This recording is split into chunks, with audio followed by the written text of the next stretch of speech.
Episode 20. 20. I know. It's actually 2025 now, Billy, not It 2020. Oh, don't bring it back. Don't bring it back to 2020, y'all. No, we don't need that back in our lives at all. No, sir.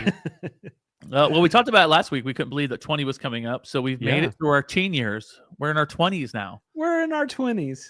Almost able to drink. Yeah. That's right. We're so close. One more episode and we're going to have a drink to celebrate. That's right. Oh, man. So I'm trying to think what's been going on this past week. Yeah. We talked about coming back from the cruise. Yes, man. After everybody got off the cruise, we actually drove to Disney World, and we were there from Monday through Thursday. We had some fun days just by ourselves, Leslie and I, just kind of roaming around the parks and having some good meals and things like that. But one day we actually found out that there were going to be some of our friends and agents with us. So we did like a little fun impromptu VIP tour. You did. With some of our agents and their families. It was a lot of fun. You know, we did 4 parks in one day. You know, there's no tired like Disney tired, man. I mean, I was worn out after that. I think we did like 11 miles that day of walking. Oh, sure. And we stopped after we were done by 7:00 that night. So that was just before 7. I saw that y'all had DeQuinn again. Yes. The cast member that does the VIP tours, and that man is funny. He's hilarious. He's so much fun. He feels like part of our family. So yeah. This is our third time having DeQuinn for. I was on one with him, and it was so funny because afterwards, I saw that he did a tour with Michael Bublé, and Bublé had posted this video in Rise of the Resistance where all the stormtroopers were just holding DeQuinn's hand, like he was just sitting there just like in awe just of all these stormtroopers just holding his hand, and I was like, that's DeQuinn.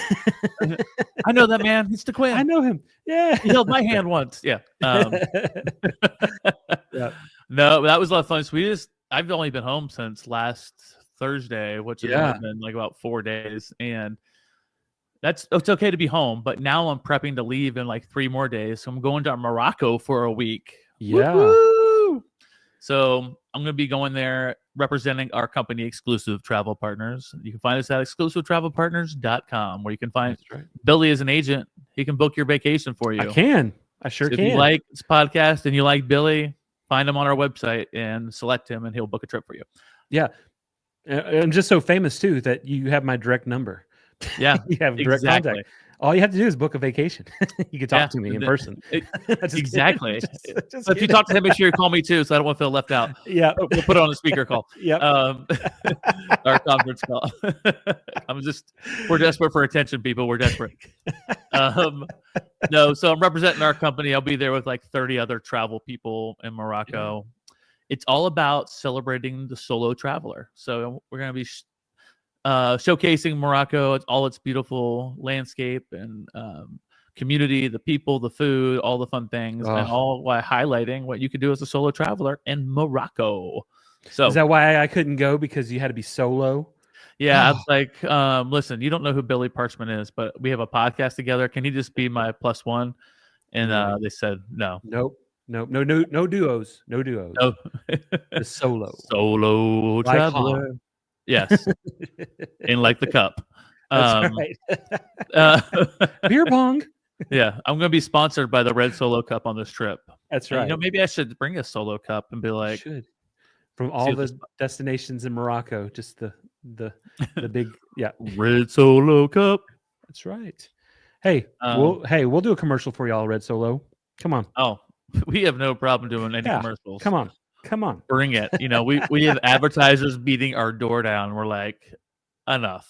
This is a little weird. All right. Yeah. And come on. You know better. But anyhow, we're home. This week's crazy. I'm getting all the clothes together. Now, as you know, I'm a classic overpacker. We've talked about this a lot. I can only have one suitcase that's 50 pounds. And I can have a carry-on. So I have a little teeny carry-on to offset it. So I really have got to just pack for each day and not for 12 days. Oh man, that's going to be a struggle for you, dude. Dude, you have no idea how bad they limited you. Oh my goodness, they limited you. I know. I'm so nervous about packing because I'm like freaking out. I'm like, I can't bring this extra shirt or that shirt or that You shirt can't and that you shirt. can't pack 40 pairs of underwear for a Mm. 1-week trip. How'd you know about that? Right? 'Cause it's yeah, you pack enough underwear so you can crap your pants about 18 times a day. There- You know? okay, You'll be fine. I wasn't thinking about pooping in my pants in Morocco, but now I am. One Now of you Billy's are. other. Now, there's another anxiety for you right there. Oh, God. Billy's always coming back to the anuses somehow. Yeah, man. So yeah, this past weekend I had me and the girls, Michelle and the little ones, we Yes. packed up and we went home to Mississippi, where I was born and raised. I got to see my mama, got to see my grandma. Oh, Yeah, I got to how see my were they? sister and niece. Oh, they're great. Oh, yeah, they were doing really good.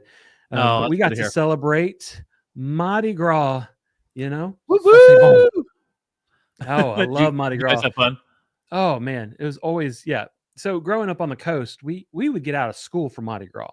It's like, it's a thing down there. It's not anywhere north of the coast, but Right. gosh, we went to the parade and Chloe has always been like so into parades. She's like out there getting all the things. She's getting those throws. Oh, yeah. And Lily would always get upset and just kind of sit back and kind of pout in the past, but not this year. Lily just came out of her shell and was like all up in there. Like one time she like darted and I had to snatch her because she's going after a bouncing ball and there was like a float coming and I'm like, no. And like me and this other lady Oh that my was standing gosh. beside me were like, oh my God.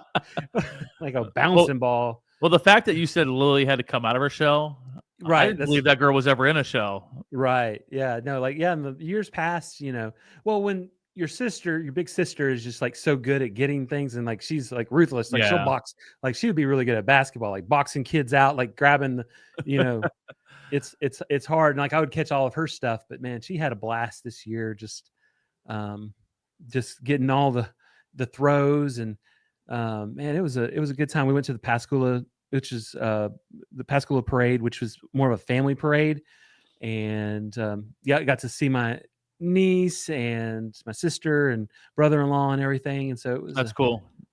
great day, and we had a Did you good have some good time. food when you were there too? Man, they had boiled some crawfish, some crawdads. Oh, really? Yeah, and they had I all always this like wanted to little. do that. Oh yeah, they had this nice spread of all the things, and my sister she made these. So my brother-in-law's office is in downtown Pascagoula, Okay. and it's almost like a bar.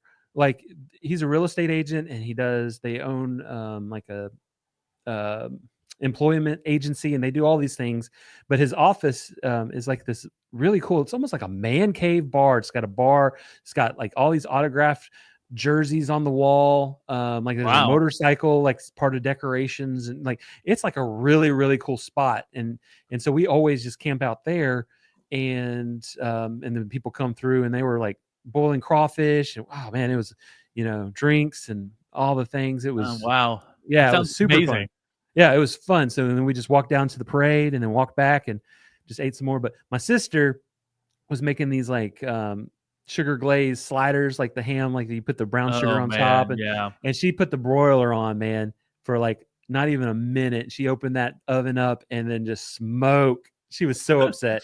And so she's now like, I'm never Oh, doing that again. and you're like, "Yeah, please don't."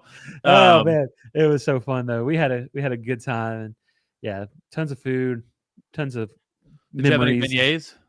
No beignets. Beignets. There's not really any beignets on the Mississippi Gulf Coast. You got to kind of head towards Louisiana a little bit for those. Oh, But really? but if shoot, if you anytime we're in Louisiana, New Orleans, we had to stop by Cafe Du Monde and get those coffee and beignets. Oh man, so good, Yeah. dude. So Luke had good. those when he was down there for the Super Bowl coverage. Yeah. He went there to have some of the beignets. I saw a video of his today. He was interviewing my boy Devontae Smith. Oh, yeah. Beforehand, my Bama boy, Heisman Trophy winner, asked him, gosh, a great question, like comparing the two teams that went to the Super Bowl. That boy is good. He's good He at is. his yeah, he does a really good job when he goes down there. And And yeah, so check him out on Twitter. If you're on Twitter, he's huge into fantasy football. If you're into that, yeah. It's What's just his? at It's just Luke Sawhook. At easy Luke peasy. Sawhook. SAWHOOK. That's right. It's funny because he loves doing that, and he just came out of nowhere and started doing that in his first freshman year in college, and started the fantasy football club there, and built up his following, and did a lot of stuff for football teams on the side on social media, and then gained his access for his media pass for Super Bowls and stuff. So it's been so cool. It's it's so been cool, fun, man. fun to watch. He actually, if you guys are into fantasy football, he has his own podcast called Hooked on Fantasy. So if it's something you're interested in, go check him out on Hooked on Fantasy, and give you all the downloads and all the deets for fantasy football. Yeah, dude. Oh man. Yeah, check him out. I feel like we're always pitching a family business on here. Yeah, and also, but wait, there's more. If you buy now, yeah. Hey, are you into essential oils? Yeah. I'm not, but are you trying to pin me down for essential oils? No, I'm not into them. Just kidding. Maybe I should. We're gonna start our own MLM here. That's right. We're gonna have sub podcasts below us that have to pay up. Right. It's like gonna be the mob of podcasts. Yeah. But anyway, hey, do you have a awesome fact of the week for us? I do. I mean, none of mine has to do with animals and their anuses like Billy's do. Sad day. But mine, let me put my reading glasses on so I can actually see. So have you ever flown? I know a lot of us fly all the time through Denver International Airport. Oh, I have. Oh, you have? Okay. Mm-hmm. Did you know it's one of the most mysterious airports in the world? I did. With conspiracy theorists claiming that it serves as the secret headquarters to the Illuminati. Dun, dun, dun. Dun, dun, dun. Yeah, so I've heard about this before on other podcasts and stuff, and this is a pretty well-known thing. So I'm going to give you 5 facts that kind of lead up to why people think it's really crazy and secretive and shady things are going on there. Ooh, okay. So first one is the creepy murals. Have you heard about these? I've seen them. Yeah. Okay. Yeah. So you've been there. You've seen them. So the airport murals depict unsettling images of war, destruction, and a dystopian future. Some believe they contain hidden messages about a new world order takeover. Now we're not talking about the NWO from wrestling. NWO. Wolfpack. Wolfpack. Oh gosh, man, we are really just chasing any kind of squirrel. What? Moment. Yeah, so there's creepy murals there that people have taken a look at, and they think they depict things that are going to happen in the future or already did happen. Number 2 is the Masonic plaque. So a dedication plaque near the main terminal features the Freemason symbol and references to a mysterious New World Airport Commission, an organization that doesn't seem to exist anywhere. Have you heard about that? Yeah. Uh-huh. So, Billy, you know everything then. So you tell me the rest of the thing. You're so smart. Well, you tell me the next 3 things. Well, did you know? Number 3, the underground tunnels. So Denver International Airport has an extensive network of underground tunnels, sparking rumors of secret bunkers designed for global elite in case of catastrophe so big that only the elite can come live in these secret tunnels. I think that's crazy. Yeah. And also, I don't have this written down, but they also have this crazy large budget each year, bigger than most airports. So I looked up their budget. Their budget, I think the date I saw was 2022, and I saw it ring in at about 150 billion. What? Yeah, and to compare it though, to give you an idea, I looked up what the annual budget is for like JFK, one of the bigger hubs coming through New York. And their annual budget is only 8.4 billion, which is still a ton of money. But they're always constantly. If you ever go through New York, they're constantly working on the airports like nonstop. So yeah, their budget's crazy huge. Number 4 was the sinister blue Mustang. Ooh, Are you familiar with this? Lucifer. Yeah. No, it's called Blucifer. Blucifer. I'm so sorry. That's yes, right. it is. It is Blucifer. Yep. It's the 32-foot tall blue horse statue known as Blucifer. Has glowing red eyes and even killed its own creator when a piece of it fell on him. Many believe it's a symbol of death and destruction. Now, have you seen Lucifer? I looked for it when we were on the train out of there going to downtown. Yeah. I missed it. I didn't get to see it, but I was looking for it. But I I've haven't heard seen it either. the stories. Yeah. So Yeah, the creepy stories. I've seen pictures of it. It's huge. Well, it's 32 foot tall. So yeah, there you go. Yeah. And my fifth and final random fact about this, leading back to everything with the Illuminati, is the strange runway design. So from above, the runway is from a shape eerily similar to a swastika, leading some to speculate that Denver International Airport was built with a dark and hidden purpose. Did you know about that? I did not know about that. Finally, something you didn't know. Gee. There you go. Gosh. And also the last one is if you look from above and you look at the archways as you're leading into the main terminal, it looks like a beaver's anus. No, I'm just kidding.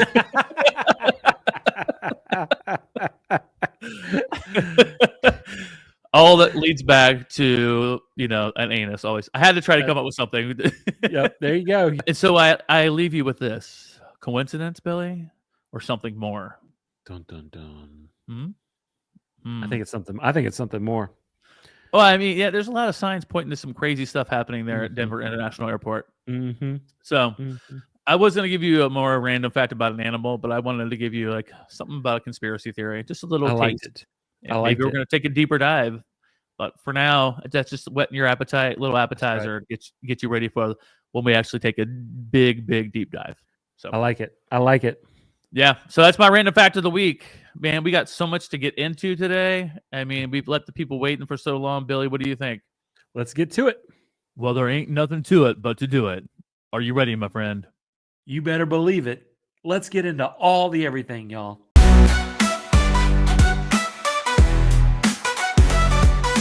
All the everything, we've got it all. We've got it all, small, weird, or tall.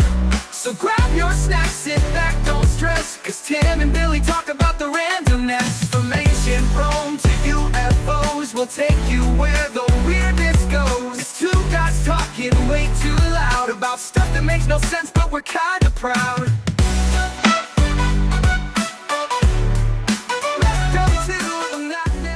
Well, welcome to the show today, everybody. We're so excited to have you here with us for another amazing episode of All the Everything podcast.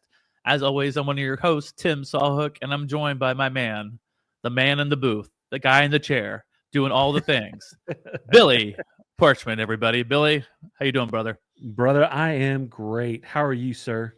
Good. I'm excited for this episode today. Yeah, episode 20. This is going to be a fun one. Yeah, so this is Ooh, yeah. All right. They've been waiting for it. Let's go ahead and dive in, Billy. All right. Well, picture this. You're behind the wheel, the hum of the road beneath you, the lines on the highway stretching endlessly into the night. You remember getting into the car, setting your destination, but somewhere between point A and point B, something happens. Time slips. Minutes, maybe hours, they vanish into the void. You arrive, but you don't remember the journey. Was it fatigue? Was it a trick of the mind? Or something far more unsettling? Tonight, we take a detour off the beaten path into the strange and shadowy phenomenon known as Highway Hypnosis. A place where the conscious mind takes a back seat and something else, something unknown, takes the wheel. Buckle up, dear listeners, because once you take the road, there's no telling where you'll end up. Dun, dun, dun. All right, now I'm kind of terrified. Oh, actually. I'm telling you, I gave it a little, it's a little bit more spooky. Yeah. But yeah, so that's part of this episode. We're going to be talking about Highway Hypnosis. And then Tim, you're going to have your own thing, right? With the glitch in the Matrix. Yeah. So we're going to be talking about the driving phenomenon known as arriving somewhere and not knowing how you got there. Billy, it's going to do it in a more creepier way than I just said it. And then I'm going to talk a little bit about the glitch in the Matrix that goes along with that phenomenon. And it's really interesting. It's really kind of fun. I don't know if I believe in all of it, but it's a cool thing to check out. And it is eerie. So yeah. It's kind of crazy. And I'm sure a lot of listeners, especially if you take these long, boring drives, you've experienced this. And so, Oh yeah. yeah, how about I start off with a story, okay? So the road stretched ahead, dark, empty, except for the occasional glow of distant headlights. Adam Mm. Brown checked the clock. 12:14 a.m. Oh, he sighed, shifting in his seat. Still 2 more hours to go. He'd been driving for what felt like an eternity. The excitement of the trip had worn off, and somewhere back at a near mile marker, who even knows where he was? Mm-hmm. Now it was just him and the highway, in the ever growing sense of, are we there yet? Mm. Ugh. The hum of the tires, the steady flick of the white lines passing by, it was hypnotic. His thoughts wandered. Did I send that email? Wait, no, that was yesterday. Did I ever finish that show I started? What if squirrels could drive? His eyelids drooped. He rolled down the window, trying to let some cold air snap him back awake. It worked for a second, and then suddenly, bam! His brain jolted back to life. He hadn't hit anything, but something felt off. His heart pounded as he glanced at the clock. 1:06 a.m. Adam blinked. What? It was just 12:14. He just checked the GPS and he had covered nearly 60 miles, yet he didn't remember a single second of it. Wow. Panic flashed through a brief moment. Then he slowly realized, oh my gosh, I must have highway hypnosed myself. He laughed, tired, delightfully delirious chuckle. He was in some kind of weird time loop. He hadn't been abducted by aliens, just so mind-numbingly bored that his brain just tapped out for nearly an hour. His own body had essentially said, you got this, bud. I'm going to take autopilot for a little bit. Mm-hmm. He shook his head, a feeling of mixed concern and admiration for himself. Honestly, kind of impressed. It was still a little disconcerting. What if he had missed something important? He quickly checked his surroundings. The highway looked normal. No UFOs, no sudden detours into another dimension, just the same endless road. Wait, where did that Taco Bell come from? Had that always been there before? He's pretty sure he'd never seen that Taco Bell. It's something he would have remembered. Mm-hmm. Adam debated turning around. I mean, he really could go for a Crunchwrap Supreme. You know, they are open late. Oh, man. But he thought, breaking off the highway, that would just break the hypnosis, and then the trip would be ridiculously long. I'm not going to risk it. I'm going to stay on, keep going. I'm not risking like the longest hour of my life. Right. So he tightened his grip and he kept on driving. But for the next few miles, just one thought just gnawed at him. Mm-hmm. Why can you only get a Fountain Baja Blast at Taco Bell? That's the question of all questions. That's right. And so I know most of us have experienced that, especially if you've been on a long drive. It's highway hypnosis. You have the white lines, they hypnotize you. So it's also called white line fever. It could be known as that as well. Yeah. And so why do we do that? Like we are, what is it? Well, it's when a driver enters a trance-like state while driving for a long period of time, right? On those just boring roads that are just monotonous, or just the same thing over and over again, right? Yeah, like highways. And gosh, I just had to do that kind of drive to Mississippi. It's horribly boring. It's just woods. It's just woods and houses and cornfields and all this other stuff. But basically your brain enters into autopilot. And so it can only process so much information. Right. And so it deletes the useless stuff. And so you go from point A to point B and you're on autopilot and it just deletes that. And so just like time disappears. That's so crazy. Yeah, it's just an automatic thing that the brain handles repetitive tasks without conscious thought.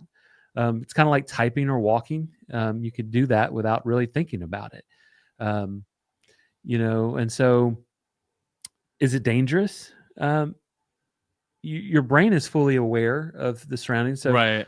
It's just the only thing is your senses are delayed. And so it's still processing like, oh, if a deer came out, you just might not, it might just take you a second to snap out of it, as opposed to, so there is some danger there, but it's not like you are still paying attention. Like you're aware of things that are around you. Right. And so it's called DMN, in which that stands for default mode network. It's when your brain isn't actively focusing, it shifts into that DMN, which is linked to the part of the brain that does daydreaming and mind wandering, right? Oh, yeah, that makes sense. Yeah, and so it's you kind of focus into that. Do you remember back in the 90s a movie called Sidekicks with Chuck Norris? Yeah. I love that movie. Great movie, yeah. Yeah, the kid, he would just daydream. He would just he would put himself in Chuck Norris. He was like the biggest Chuck Norris fan in the world. And like he would he was this kid that had asthma. And so he would put himself, like daydream of himself in the movie with Chuck Norris, and he's shooting machine guns and doing all this karate and stuff. Right. And of course he gets to the end, and he's in a karate tournament, and he's this like weaker kid with asthma, and the bullies like on the other karate team almost like the Karate Kid, and guess who's judging the karate tournament? A one and only Chuck Norris. Oh man, we could do a whole episode about Chuck Norris. We really could. He does. We should actually. We really should. Let me write that down. Chuck Norris. Put that in our notes. Put that in our notes. I'm 100% writing that down because that would make an excellent. Matter of fact, we're going to end this episode right now. We're going to go straight into Chuck Norris. Straight into Chuck Norris facts and jokes. See, you guys were having the same. You were having a listening phenomenon right now. You're listening to us. All of a sudden, we're talking about Chuck Norris. Yeah, you're like, what happened to the other podcast? I thought we were driving down the road and it was boring, and we lost a part of our life there, just in the void, But when you're in DMN, default mode network, when your brain goes into that, and you suddenly just snap out of it, you realized, okay, I must have been thinking about something just totally off subject, and you just kind of focused on that daydream. And like I said, you can still react to emergencies, even though you felt zone out. You're still conscious. You're still processing all the information as you drive. If a deer catches your eye in the distance, like I said, you're delayed, but you're not. You're aware of it. Right. Gosh, I smoked a deer about a year ago in the van, but I didn't remember that. See it.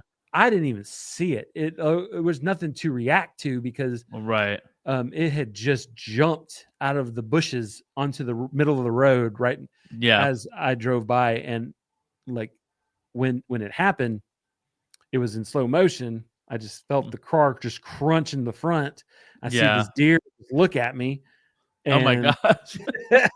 Michelle was right there. The girls were in the back seat, and they went flying, and like my front end of my van was like, I'm like, oh my gosh.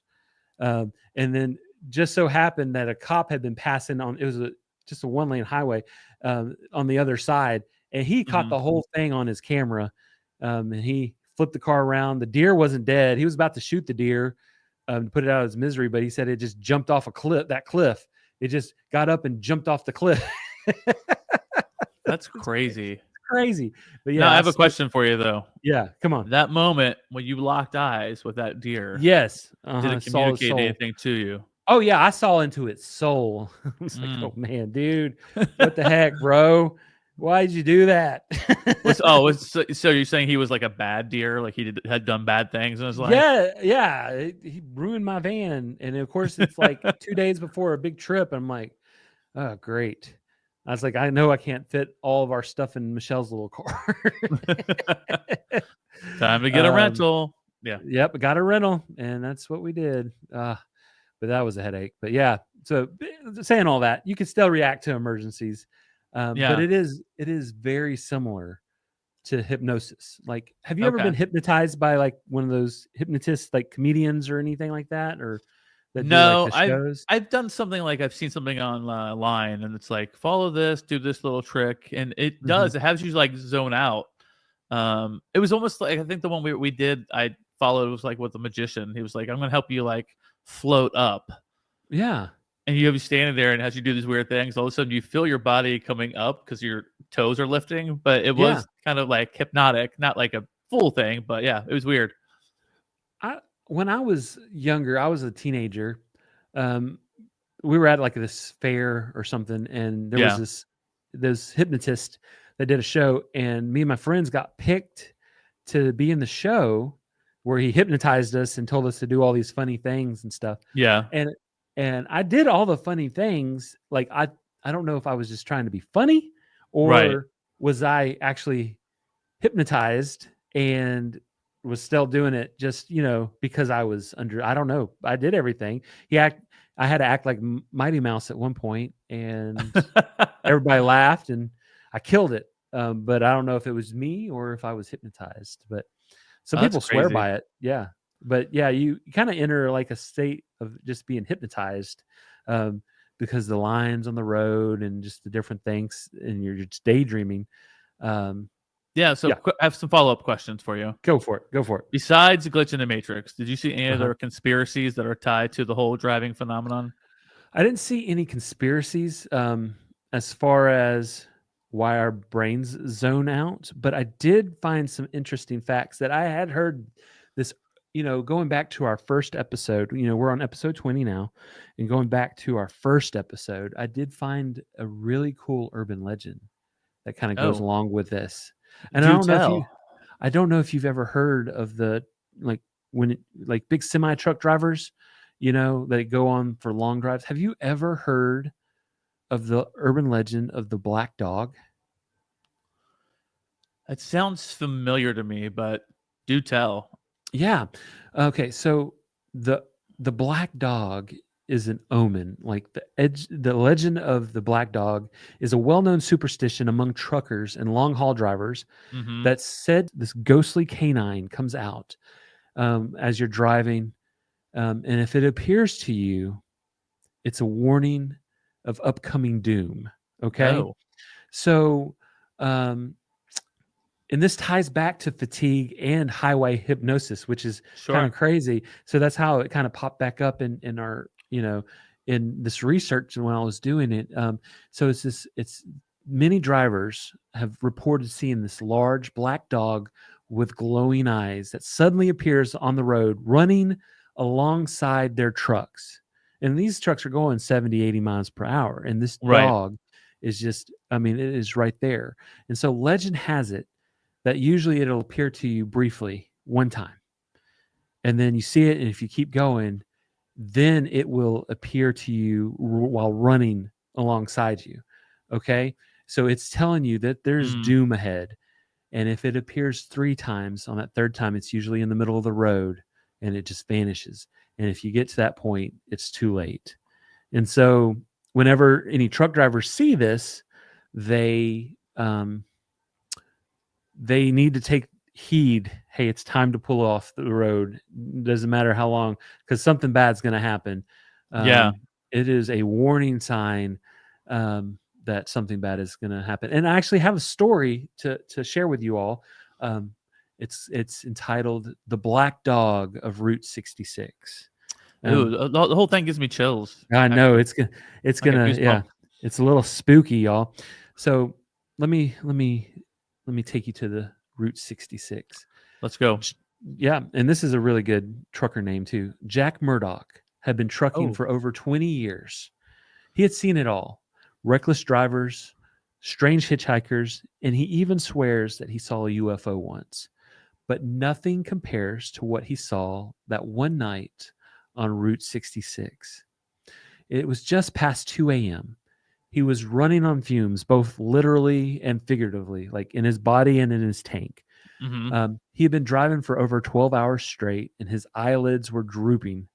And despite 3 cups of bad gas station coffee, sloshing around in his stomach, the radio had just crackled with static. And the only sound that he heard besides that was the hum of the engine. And that's when he saw it. A shadow darted across the road just ahead of him, far too fast for him to catch a glimpse, more than just a glimpse. Mm-hmm. He slammed on the brakes, his heart pounding, expecting to hear that sickening sound of a crushing animal underneath the wheels. Oh, gosh. But there was nothing. Jack, he exhaled sharply, shaking his head. Okay, I'm just tired, he muttered. Just my mind's playing tricks on me. And he eased back onto the road, gripping the wheel tighter. And then he saw it again. This time, it was running alongside his truck, a massive black dog with glowing red eyes, keeping pace with him at nearly 65 miles per hour. Its mouth was wide open, but it didn't pant like a normal dog. Instead, it almost looked like it was grinning. Oh, God. Jack's blood ran cold. He stomped on the gas, trying to outrun it, but the dog never fell behind. It stayed right beside the truck, and his eyes were locked onto his. And then, just as suddenly as it appeared, the dog vanished. Not off the road, not into the trees, just gone. Jack's hands trembled on the wheel. His gut told him what every old trucker story had said. The black dog was a warning. If he didn't stop soon, he wouldn't make it to his destination. Shaking his head, he took the next exit and pulled into the rest stop to sleep. His breath was finally coming down. He was sweaty. He was real clammy, but he was done for the night. Now, the next morning, he heard the news. A semi had crashed just a few miles ahead on Route 66, right around the same time Jack had pulled off the road. The driver had fallen asleep at the wheel. Jack never saw the black dog again, but he always stopped to rest when he got too tired, just in case. Ooh. Oh, my gosh. That is so creepy.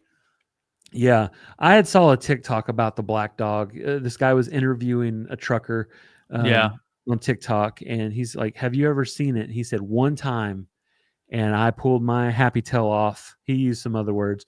I'm sure. And he's like, yeah, just one time in all the years. But he's like, we don't mess around when we see the black dog, because apparently there's like horror stories of all the accidents that have happened and related to this black dog phenomenon. But yeah, that's also part of the whole highway hypnosis, thing as well. Just it kind of falls in line with that. So I wanted to share that with you all. But yeah, it's weird. Is it like their psyche telling them to like rest? I think so. But I have also heard this phenomenon when we start talking about it, and there are countless stories about this. Mm-hmm. Countless. Yeah. There's so many different. Yeah, especially if you a truck driver or are one, right, and are listening to this amazing podcast as you drive. So hopefully we can help. Yep. Hopefully we can keep that dog off your back for a little bit. Oh my gosh! I'm scared to be alone in my basement right now. Oh, I'm telling you, you're all alone, all by yourself. There's nobody there to protect me. No. But how do you prevent like this highway hypnosis? Like, how do you just, you need to break it up, right? Turn on the music. Oh, of course. Bump it up, roll down the windows, get the air flowing, try to, wake yourself back up. But don't open the window if you see that dog. Oh, keep the window shut. Oh my gosh, could you just imagine, dude? Oh no. This was a few months ago, back when I saw that TikTok video. We were driving to Mississippi, heading home again, and I was just talking to Michelle in the front seat, and I was telling her about the black dog, and Chloe, of course, being the nosy little third grader that she is, she's listening, and it just terrified her. And I was like, no, baby, the black dog is just for truck drivers. We're not truck drivers. You don't have anything to be scared of. I freaked her out. Way to go, Billy. Yeah, right? Shoot. It's seriously, when you were reading the story, even though I've heard it before, it still gave me all the goosebumps. Right. Hearing about it, because it's so creepy. It's So creepy. And when I was saying how there's countless stories, but the stories are always backed up by there actually was an accident ahead. There was an accident, yeah, that people have stopped for. So I mean, who knows? God acts in mysterious ways, right? Yeah, yeah. Who's to say God couldn't send a dog to scare you off the road? Yeah. Shoot. Okay, maybe not like scare you off the road, but like give you a sign. You need to take a little break. Yeah, take a little break. You know, take a little break. Let's get some Z's in there for a little bit, so you don't fall asleep while you're driving. You know what I mean? Yeah. Shoot. But yeah, that's highway hypnosis for you. That is when your brain, you just lose time, and what happens to that time? I don't know. Tim, It's such a crazy phenomenon. It really is. I mean, it really is anybody who's been driving for any length of time in their life, you know, adults, even younger people, you've arrived at work before and like not had any idea how you got there, or arrived at home, don't remember getting there, and you're just there. So it's just such a strange thing that so many people have had happen to them, and it's like this group hypnosis thing that we've all gone through together. So it's really strange. Yeah, dude. Oh my goodness. But my stories today about the glitch in the Matrix, they really kind of go hand in hand with this phenomenon. And what's the abbreviation for it? Was it DMN? Is that what it was? Yeah, DMN. So. Yeah. Also plays into the part I'm going to be talking about, the glitch in the Matrix. So let's just talk about the whole glitch in the Matrix thing. Where does that come from? Well, it originates from the original film, The Matrix, with Keanu Reeves and Lawrence Fishburne, and I don't know the lady's actress name. She's Trinity in the movie, but yeah, Trinity. Yep. Mm-hmm. Yeah. And so their whole life is like they're living in a program, The Matrix, you know, and it's all fake and everything, and people can see the glitches and stuff like that. So there's always been a conspiracy attached to movies and things that happen in life and pop culture, and so there is a huge conspiracy about glitches in the Matrix. There are people to this day who believe that we are living in a simulation. Have you heard about this before? I have not. So this will be new. Yeah, it's really crazy. Because I listen to a lot of true crime podcasts, conspiracy podcasts, things like that, just to kind of hear different facets of life and what people believe and think are kind of crazy. It's just really entertaining to listen to. And the one that I've heard many times is about the glitch in the Matrix. So there's a lot of people who, you know, pinpoint things in their life where they saw double of somebody walking by like really quick, and they're like, I feel like I'm in a simulation, or there's a glitch in the Matrix. And there was some videos on TikTok actually about I think they were chickens. All of a sudden they just stop and mid walk and they're frozen. Have you seen those chickens? No, I haven't seen that. People, it's really creepy. I think there's an actual real reason for it. They kind of describe, but a lot of people have seen that and like, that's a glitch in the Matrix. These people, because they're walking and they just stop like dead, frozen, and they sit there for like 30 seconds and then continue on. So people have seen things like that, call them a glitch. People have seen, like I said, double of people, like doppelgangers, things like that, or the same like loop of something like Billy was talking about when you're driving and you're like, I don't remember passing that Taco Bell, and then all of a sudden the Taco Bell's there again. But one of the crazier things is people talk about this with the driving phenomenon. And that's where I'm going to talk about today. And a lot of people have said before, and I asked you if you knew any conspiracies about that phenomenon. And a lot of, there are conspiracies during that time that have missing time, that it's from alien abductions. There's a lot of that. We covered that in one episode before. People were driving, it happened before. And all of a sudden you arrive at your house. You have no idea how you got there. People think that. People also think that there are, it's like the multiverse. They call it time slips, that people time slip. Like there's been stories of people, this is make it brief, they'll be driving and all of a sudden they'll look around and they'll see these cars that are super old around them. None of the new technology with them at all. And yet people are dressed in like old timey kind of outfits from like the early 30s or 40s. And they'll be in this time slip with them, is what they say. And then all of a sudden, like, boom, back on the road they were on, right? And it's crazy, all the like little theories and conspiracies that there are. Yeah. But like I said, one of the bigger ones is people think there is a glitch in the Matrix while they're driving. And that's why you don't remember it, because it's like a glitch in time, and all of a sudden you arrive where you're supposed to all along.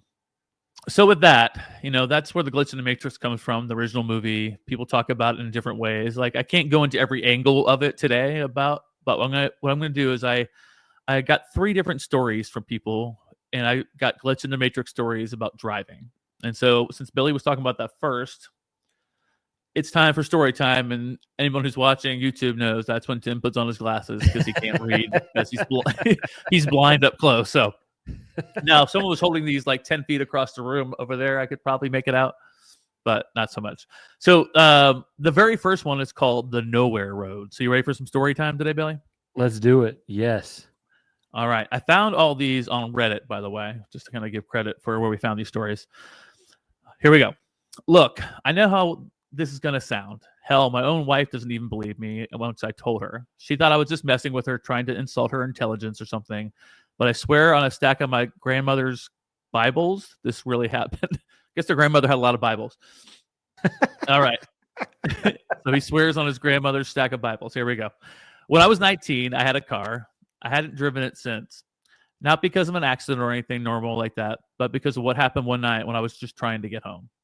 A friend of mine lived out in the country, so to get back home, I had to take these long, winding back roads. Kind of sound familiar, Billy? And yep. And now I was never the best night driver, so when I realized I was lost, I wasn't too surprised. I pulled out my phone to check Google Maps. Guess what? No service.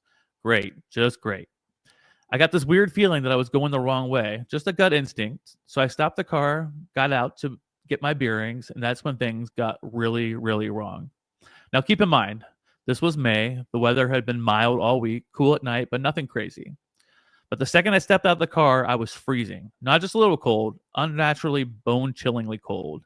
That was weird enough, but then I noticed something else. The woods. They were gone. The woods I'd been driving past the entire night were gone. I had just seen them before when I stopped, a dense patch of trees stretching out below the hill where I parked. But now, they weren't there. In their place, there were 4 large houses. But not just any houses. These were nothing like houses that you've seen in the area before. They were dome-shaped, each with a skylight in the center. From the entryway stretched out long and narrow, almost like igloos. I started to panic. I grabbed my phone and called my dad. No service. I forgot, right? Then I heard something. Voices. Where were they coming from? I looked down at one of the houses. A floodlight had flicked on, illuminating a man standing outside with his dog. But he wasn't speaking English. He wasn't speaking Spanish or French or anything I had ever heard before. Now, I'm no linguist, but the way he spoke, it didn't sound even human. Ooh. His voice stretched out these long, strange vowels, almost like a chirping. At this point, I was losing it. I thought about throwing myself down the hill just to wake up from whatever nightmare this was happening to me. But I knew I was awake. I was freezing. I was terrified. I bolted back to my car and drove fast. That's when I passed another car. Except, was it a car? It had no side mirrors. It didn't sound like it had an engine. It made this eerie slithering noise as it passed. Oof. That's so creepy. There was a symbol on the windshield that I didn't recognize, and the whole thing was accented in lights. And then I realized it was slowing down, just like I had. Turn the page. I panicked, pulled over, took some deep breaths, turned the car off. And then, after it felt like forever, I stepped out again. This time, everything was back to normal. The air was crisp, not freezing. The woods were there. I was about 20 minutes from my home. I walked up the road, around a bend, and I saw a billboard I recognized in the distance. Relief hit me like a truck. But I was so scared to get back in the car. So I decided I just grabbed my flashlight from the driver's side door, just in case, and I walked back down the hill and around the bend. Guess what? No car. I'd stood there staring at the empty road, my heart hammering. I hadn't even looked back when I got out. I had no idea when or how it had just disappeared. I checked my phone. Hours had passed. My parents were probably asleep, so I called my friend.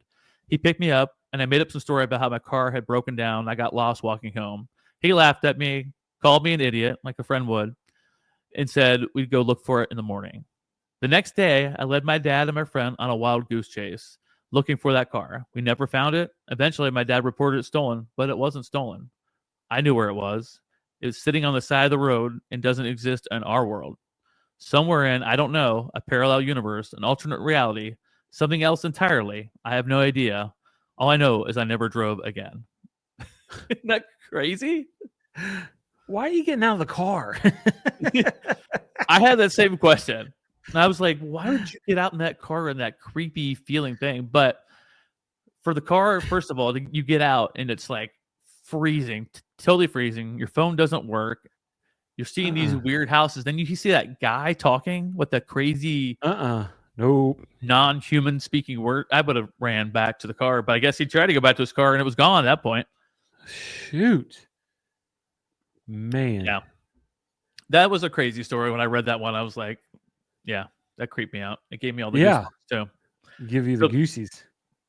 So this person thinks his car is stuck in a parallel universe somewhere else, and that was his glitch in the Matrix. Okay. I really like that one. I got a couple more for you. Come on. How did I do on my first storytelling of the day? You did really good, sir. I felt focused. I felt in the story. You were in it. I like it. Felt cold, bone chilling, cold. I was standing there shaking. Yes, while I was sir. reading the story. So that one was called The Nowhere Road. This one is just simply called A Glitch in the Matrix. Oh, okay. Okay, here we go. So I consider myself a rational person. Logical. I don't believe in ghosts, aliens, or any of that stuff. But what I'm about to tell you, it happened, and I can't explain it. 4 months ago, my mom had knee replacement surgery. They sent her home the next day, but after 3 days, her leg was swollen, red, and she had a fever. Not good, so we decided to take her back to the hospital. It was about 10 p.m., pitch dark. I was driving. My mom was in the passenger seat. My 12-year-old daughter sat in the back, right in the middle. Now, we live in rural, and I mean really rural. Like 10 miles into the drive, we hadn't passed a single car, not even one. Haven't seen them at all. So there's a stretch of the highway with some tight curves, 30 mile per hour speed limit, no flashing lights, just a simple yellow sign. Creek on the side, steep cliff on the other, no shoulder, no driveways, no roads. If a car was out there, we'd seen it. So we went into the first curve, and that's when it happened. A bright blue light. It flashed through the car, inside the car, lit up the trees in front of us, reflected in my side mirror behind us, and then gone. No sound, no cars ahead, no cars behind, and all three of us saw it, the exact same thing. Now, I'm the kind of person who finds an explanation for everything, but nothing made sense. If my mom and my daughter hadn't seen it too, I'd probably would have convinced myself I was imagining things. And here's where things get even stranger. That curve, the one where we saw the light, there are 2 wooden crosses on the side of that road. A few years ago, a tractor trailer crashed there. 2 people died. The accident was bad enough that the road had to be repaved. I remember it clearly. And that's crazy. So here's my theory. Somehow, we drove through a glitch in the Matrix, a rip in time. And for just a second, we saw the emergency lights from the accident that happened years before. Does that not give you like the chills? Right? Yeah, goosies. Yeah, from the accident years after it had happened, but before. Crazy, maybe, but it makes much more sense than anything else. What do you guys think? Has anything like this ever happened to you?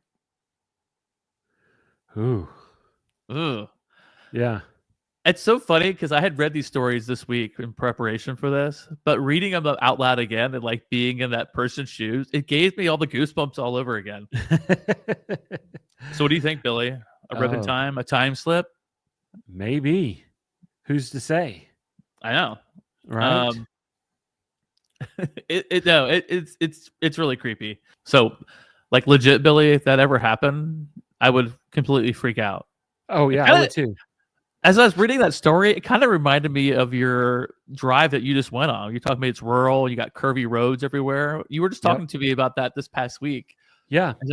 I felt like I was reading your story there for a minute, but yeah, that's where it would happen, is on that dang road down to Mississippi.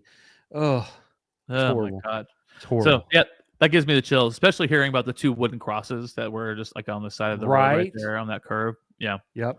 Mm-hmm. All right. I got one more for you. Okay. Are you ready for it? Let's do it. Let's do it. Here we go. All right. Let me tell you about something that happened to me and my fiance that we still can't explain. It's one of those late night drives that started off completely normal, but quickly turned into something straight out of a glitch in the Matrix story. So here's how it all began. We had gone to a local boxing event about an hour away from where we live. The fights ended, and by the time we left, it was around 9:30 p.m. As expected, there was a lot of traffic. We were getting rerouted through a part of a town that we weren't too familiar with. Eventually, we found our way back to the main roads, nothing unusual. Before hitting the freeway home, we made a quick stop to fill up the gas tank and then get on the road, expecting a typical drive back. But that's when things got weird. Ooh. About 15 minutes in, our music just shuts off. No big deal, right? The radio wasn't great anyhow, but then something felt really off. We both got really quiet, and I started noticing that it looked like we were driving down the same stretch of the road over and over again. Now, when we say this route is like the back of our hand, we know where the turns are, we know where the exits should be, we know where the houses are, but suddenly it was like we were stuck in a loop. And here's where it gets even stranger. There were no other cars at all. Now, this is a freeway that's usually pretty busy, but it was completely dead, completely empty. Then I look at the gas meter, and it's dropping fast. I'm talking like quarter tank by quarter tank right in front of my eyes. Within minutes, our full tank was completely empty. In the clock, it felt like time was speeding up. Somehow nearly an hour had passed, but neither of us had said a word. It was like we were trapped in some kind of time warp. Ooh. Finally, out of nowhere, radio comes back on, screeching loud, and we see lights of the gas station that sits between our town and the one we had just left. The eerie feeling didn't go away, though. There were still no cars in sight, and something just felt wrong. I filled up the tank again as fast as I could, got back in the car, and told my fiance, let's get home now. And here's the part that still freaks me out to this day. When we finally made it home, it was 12:30 a.m. We had got on the freeway at 10 p.m., a drive that usually only takes 45 minutes. Maybe an hour tops, had somehow taken us 2.5 hours. Now, to this day, we have no idea what happened. Later, my fiance told me she noticed everything too, but neither of us wanted to say anything in the moment because we didn't know how bad we were feeling this, and we didn't want to scare each other. So what do you think? Did we slip into another dimension? Get caught in some kind of time glitch? If you've ever experienced anything like this or have a theory, let me know, because this one still keeps me up every single night. Oh, that's crazy. Man. So these are stories all written on Reddit, in the Reddit thread, Glitch in the Matrix driving stories. And there's tons of them. There's tons of them, but I couldn't read them all here today. And so that's why I want to give you a little brief, little touch in about Billy's driving phenomenon and then slipping through into a glitch in the Matrix. Boom, boom, boom. Dun, dun, dun. And that was Tim's story time. You know what? For being all scrambled from my concussion, I thought I did pretty good on the radio. You rocked it, sir. You did so good. Yes. I had a couple glitches in the Matrix when I was talking. Where I slipped in time, then back into the podcast. The beauty of editing, they will never know. They'll never know. Woo! Thank God to Billy with his fingertips of the gods onto the keyboard. Tim is normal. You're totally normal. Yeah, so that's my little story about the glitch in the Matrix. People talking about time slips and things like that. So I figured I mean, what's on Reddit is supposed to be real stories in quotes. So who knows? Yeah. They creep me out, and then especially reading them in real time with you creep me out even more. And hopefully it gave you a little spook out there listening. All right. So today's episode was good, but we wanted to wrap it up with a little something fun. It's all over the internet, especially on Reddit. And it is, am I the a-hole? We're keeping it clean here. So people post questions on Reddit, and they tell a whole story about something that maybe dramatic happened or a fight or something. And they ask the final thing at the end, am I the a-hole? And so Billy and I are going to read a couple stories each today about this, and we're going to decide, and we want to know from you, the listeners, is this person the a-hole? And we'll kind of weigh on if we think so or not. Am I the a-hole for telling my brother I wouldn't split the lottery winnings with him? I would like to start off the post by saying that I have not won anything. My older brother, 36 male, and I, 35 female, were recently talking about our financial situations and how nice it would be to win the lottery. Okay. He said that if either of us win anything, we should split the winnings in half with each other. I responded that I would not be doing that. If I won enough, I certainly would help pay off his debts and provide him a comfortable savings, but I'm not splitting it halfway. I'm planning on getting engaged, married, and have kids with my boyfriend soon. If I win the lottery, making sure I secure a safety net for my future family and kids, that would be my top priority. We would also have aging family members that I would like to pay for in-home care for. if I am ever in a financial position to do so, my brother would not be my priority. And I told him that I urge him to do the same if he ever won. I'm not entitled to any money he wins just because we're family. He completely was shocked and called me a total B word, and that you have to help family out if you win the lottery. While I agree, I don't think anyone is entitled to the winnings of another person. I restated that, and I would help him pay off his debts and if I ever won, but he seemed hurt and shocked that I wouldn't split it with him evenly between us. For some background information, we have a rocky history. We have a rocky history where we've argued and fought over differences for a lot of things. He's stolen money from me in the past, wrote himself a check from my checkbook to purchase a new computer monitor, which I never got back. He borrowed and even taken money from me countless times in our childhood from my allowance and never paid me back. When I just graduated college and got a job, he tried to get me to co-sign a $25,000 loan for him when he was struggling to pay his bills. I refused and hung up. And I said, I can help him here and there, but I was absolutely not putting my credit on the line for him. That was a whole fight in itself. There are other personal issues that we have where I have felt both disrespected and hurt by him, and so I won't go there. Am I the a-hole? Although this is hypothetical, I still don't feel like I owe it to him to split the lottery evenly. I was being transparent with him, so he doesn't have unrealistic expectations. But now I'm a complete B to him, and he's saying that he would split it with me. I feel like he's saying all this, but actually, if it happened, he would only give me crumbs, if any at all. I don't feel like I am, but he has shared with his friends, and they all agree with him that I'm being heartless. So am I the a-hole? Okay. Let me weigh in on this first. Okay. I'm gonna say, first of all, this is a hypothetical situation, right? Right. That's spun out of control, right?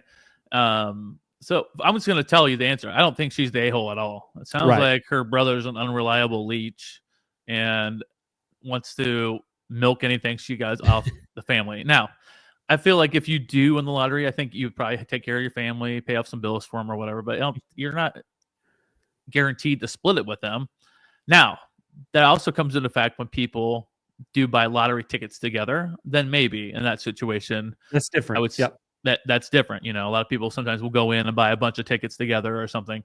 But just to expect someone to give you half of the money and then get so mad but get so mad in this like not even realistic situation anyhow, like the odds of either of them winning any lottery are so slim to none. So I say no, he's the a-hole, not you. Exactly. I would agree with that 100%.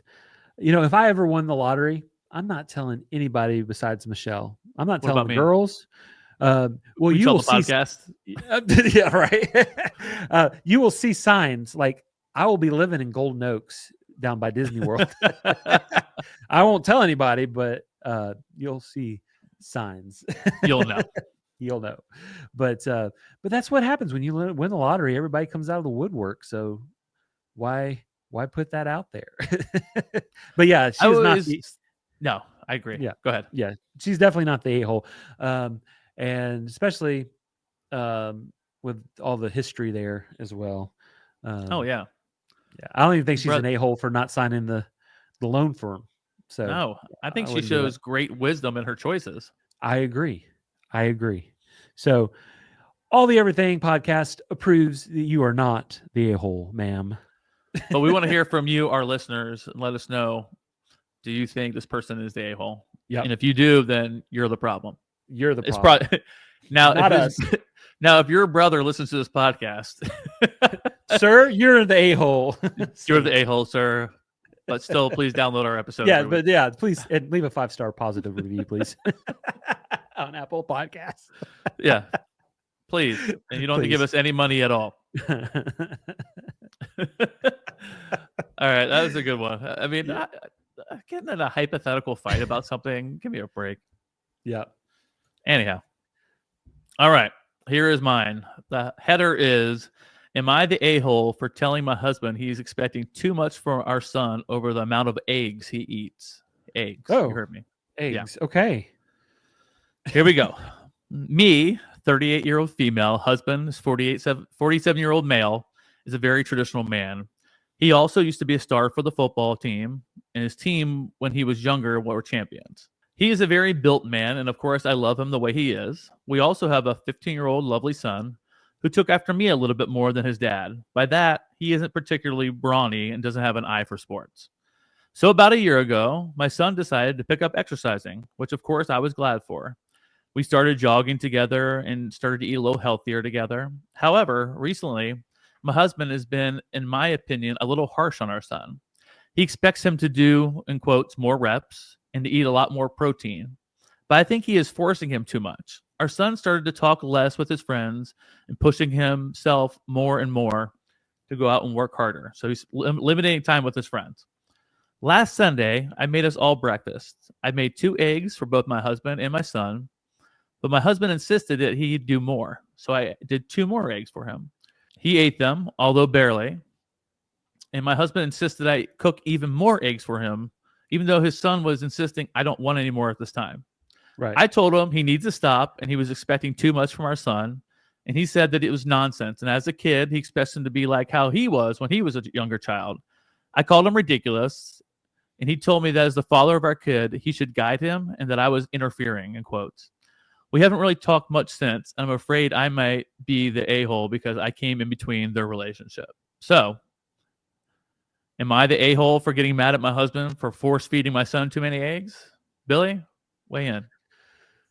No, I don't think she is. I think that families should have discussions.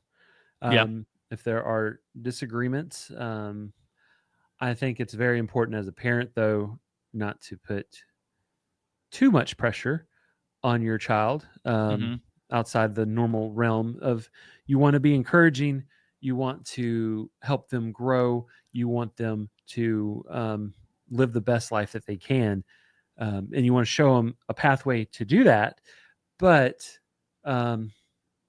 with food, there's, I just, that's not the route to go. It's weird to say, but you know what I'm saying? Like, yeah, no, I agree with you. Plus, there's so many other ways to get protein. It doesn't have to be just nonstop eating eggs all morning long. There's there's protein bars, protein shakes. There's different ways to get through to your son without trying to force feed him eggs nonstop. Yeah. Yeah. When I was a lad, I ate 12 dozen eggs. Yes. That's what it sounded like. His dad was like that when he was growing up. But to take but in all seriousness, to take a stand on something like this, like as the husband, he's got to eat more eggs. I ate all the eggs, and that's the only way. Like, there's other ways to encourage movement and exercise and ways to get more protein. So, no, I don't think she's the a-hole at all. I think I don't either. A-hole. Yeah, and you got to be open with conversation and honest as well. Yeah, and totally. You can have disagreements, but when it comes to like with food and stuff, and there's so many like eating disorders and things like this can lead down to a pathway of food emotions and stuff like that, and just like I don't know, it's a sensitive food is a sensitive subject and stuff like that too. So speaking of that, I'm really hungry, but anyhow. I just really want some eggs. I just really want some eggs now. Dang. I'm going to go upstairs and eat 6 eggs. Yeah. That's not enough. Do 2 more. I'm sorry, I can't. I'm dying here. All right. Billy, give us your last Am I the a-hole? Okay. Am I the a-hole for refusing to give my late aunt's heirloom necklace to her daughter? Okay. Okay. All right. My aunt passed away a few years ago, and before she died, she gave me, 27-year-old female, a beautiful antique necklace that had been in our family for generations. She told me that she wanted me to have it because we were extremely close, and she knew that I would treasure it, and I have ever since. Now, her daughter, Lily, a 29-year-old female, is getting married, and last week she asked if she could borrow the necklace for her something old. I said yes at first because I thought it would be great for the wedding day. But then she casually mentioned to me that she actually wanted to keep it permanently. I was confused and asked what she meant, and she said that it should have been hers all along since it belonged to her mother. She said that it was unfair that I had it instead of her, and that she deserved it more because she was her daughter. I told her, I thought you just wanted to borrow it. Aunt gave it to me because she wanted me to have it, and I'm not giving it away. She got upset and said my aunt was probably just being polite when she gave it to me, and that if she was still here, she would obviously want her own daughter to have it instead of her. She told me that I was being selfish and I should do the right thing. Now, my mom and a few relatives are saying that I should give it to her because it was her mom's and it would mean a lot to her on her wedding day. But to me, this isn't just some family heirloom. It was a gift meant for me. I understand why she wants it, but my aunt had her reasons for giving it to me, and I don't think I should be guilted into handing it over just because Lily suddenly decided she wants it now. Am I the a-hole? Okay, so there's a lot of layers to this one here. This is like a parfait. It is. I'm all about it. So, but my first instinct is to say, I have two. I don't know.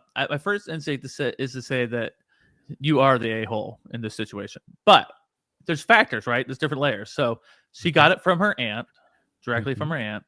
Now, maybe the reason she didn't give it to her daughter, the aunt, is that maybe she thought she was irresponsible or something, or she would try to sell it or whatever. I mean, who knows? Did the mom and the daughter have a falling out at all? Who knows? Did her mom already give her a ton of jewelry and figured, hey, I'll give this to my niece instead? Right. So there's that things to consider, but we don't know. All we know is what we have on this piece of paper here, right? Right. Or on your piece of paper or whatever. Sure. In hearing that, but I would think that, I mean, this person's getting married, unless this thing's like just worth thousands and thousands of dollars or something, like some huge like financial heirloom, that I would just give it to her. I mean, it is her mom after all. But again, the story could go either way. It could go that maybe you're not the a-hole but we don't know. So again, I'm like just speculating on things we don't know from the story. Right. But my instinct is to say you are the a-hole. Give her the necklace. Billy, I'm gonna hear your thoughts. Okay, so so on Reddit, it tells you what the audience thinks, right? It gives you the vote. They get to vote, you know? And so the audience says that she is not the a-hole. You are not the father. You were not the father. Yeah. You are not the a-hole. Okay, so I think there are some facts in this story that we just do not know. Right. How was it given to her? Was it something that she asked for in conversation? You know, you can kind of plant seeds and, you know, you feel kind of up. Was it something like that? Or was it, hey, they were really close. Like she said, they were really close and she wanted her to have it. If that's the case, then I would say, and this is only the person that has the necklace would know this. And so, so they would know it in their own heart. But if the aunt gave it with her will and not felt pressured or not felt obligated to, you know, to do that, if she gave it just wholeheartedly, like, okay, I want to do something special. This is something that I am deciding, not that is asked for. This is something I will to her or give to her before, you know, then I think she is not the a-hole in that situation. If there was any type of seeds planted that she really liked the necklace and, you know, so she started like, you know, making comments here and there and planting those seeds or just basically asked for it, you know, then you are the a-hole. And only the writer will know this in their heart. Right. From the information that I've read here, I would say based on this story that I would say she's not, because it sounds like the mother wanted her to have it. I do think that if the daughter wanted to wear it on her wedding and was good with giving it back, then yes, she should be able to wear it on her wedding day. But if there's a thing where she feels like she's not going to get it back if she lets her borrow it, then Right. I wouldn't give it to her. But that's just me. So with all that said, you don't think the person's the a-hole? Right. Yeah. To say all that. Yeah. Yeah. I say all that to say the person's not Yep. an a-hole. Yep. Thanks for sharing. Sure. All right. Our final Am I the A-hole story before we wrap it up today. The heading is, Am I the a-hole for asking a neighbor if she wanted to share food? So I am a 31-year-old single guy who lives alone in an apartment complex. I lived there now for 6 years. My neighbor across the hall, a woman around my age or a little younger. I don't actually know her first name, but I call her Katie.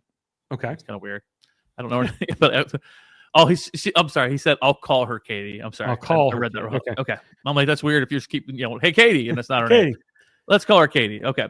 Lives across the hall from me, like diagonally, and has lived there for about 2 years. We exchange hellos, but aren't friendly, which is how it is with most of my neighbors. So I don't know how to cook. And due to losing one of my part-time gigs, I don't have as much money for takeout anymore. I'm getting really sick of eating cheap fast food or box mac and cheese. I'm gaining weight, and I never feel great. This is where Katie comes in. I can always smell her cooking in the hall, and it always smells amazing. I know it isn't the other person at our end of the hall because it's always just a single man down there. Not that single man can't cook, but he's assuming it's the lady that he calls Katie. Okay. I've even complimented a few times, so I got the idea that I'd offer to give her some money each week to cook a little extra and bring it over to me, or I can pick it up from her at night after her work is over. She's cooking anyway, and then I figured I could vary my food intake by maybe getting some of her food by chipping in some money. So I asked her the next time I saw her, and she looked surprised and said she couldn't because she was too busy, which didn't make sense because she cooks almost every day anyhow.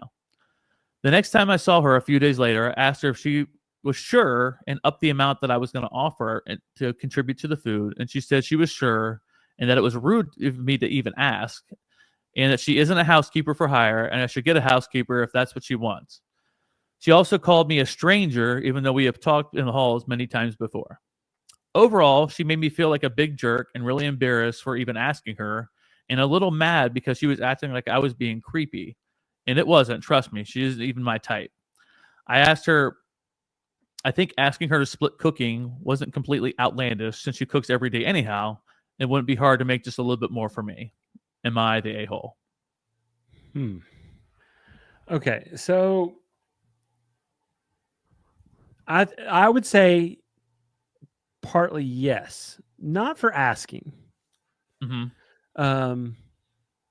but going back and after she had said no originally, the first time, right? Not respecting that decision because it's different when it's like a younger female that lives by herself, right? And her home is supposed to be her safe place. You know what I mean? And if she's not totally comfortable, it sounds like she's not totally comfortable, outside of the occasional hi, how you doing as you walk by in the hallway. Right. And to push that into, I think, yes, totally. You are the a-hole a little bit on that one. I agree 100% with you. Yeah. Just because you're low on funds and you don't know how to cook doesn't give you any right to, especially this wasn't even a close friend or a close neighbor. Like you didn't even know her name. You called her Katie. For the story anyhow. You didn't even know her name, and you've already admitted in the story that you hardly ever talked to her, just like a brief hello. So the fact that you would have the nerve to go ask, like, hey, make me some more, I'll give you some money, but I want you to cook for me. Right. it is completely outlandish. It's rude. And yes, you are the a-hole. There you go. 100%. And matter of fact, everybody voted on Reddit that yes, he was the a-hole. Oh, nice. In that situation. I didn't print it, but there was like 3 follow-ups. The original poster had posted, like, guys, I get it. I'm the a-hole, right? Like people must have the comments, people like destroyed him, blew him up. Especially you should see some of the women comments on there, which I don't blame them. They were like, it doesn't matter if you say the girl's not your type. It's creepy to another woman or a single woman that some guy wants to come over and get some extra food and have you cook it for him like you're his servant. I mean, I think it's even weird asking another dude, like, you don't know, like, hey, cook me some more food tonight. Like, can you make me some eggs? Please? Yeah. Not just 2. I eat like 10. Yeah. It's the same guy from the other story. It's the dad. It's the dad. No. So I agree with the voters here. I agree with you. This guy is definitely the a-hole. Sure. Bump, Sure. bump. And that's all we got for you today, folks. I hope you guys enjoyed our little driving phenomenon, the glitch in the Matrix, all those creepy stories, and voting along with us on who is the a-hole in these situations. And if you guys like the Am I the a-hole segment, we'll do that again sometime. But you got to let us know. Yes, please. And Billy, how can they let us know? Hey, a great way is on Facebook. Join our community. Hey, hit that like button. Leave a comment. Let us know that you're out there. We're also on Instagram. We're on X. We're on TikTok for as long as TikTok is around. Don't follow jinx us. that. Yeah. And then if you're watching this on YouTube, we love it on YouTube. Leave us a comment, subscribe to the channel, and just interact with us because, hey, we'll interact with you. Yep. 1000%.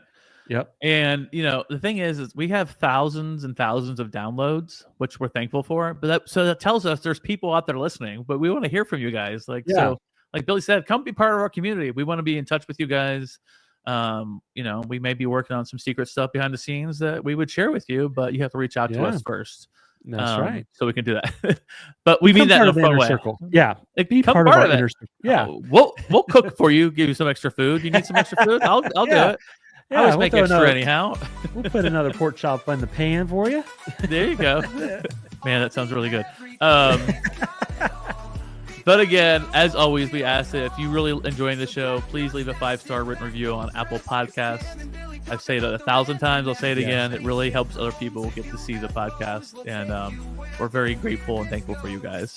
But thanks again for joining us today for another amazing episode of All the Everything Podcast. We hope you enjoy, and we can't wait to be with you guys again next week. Talk to you later. Bye, y'all.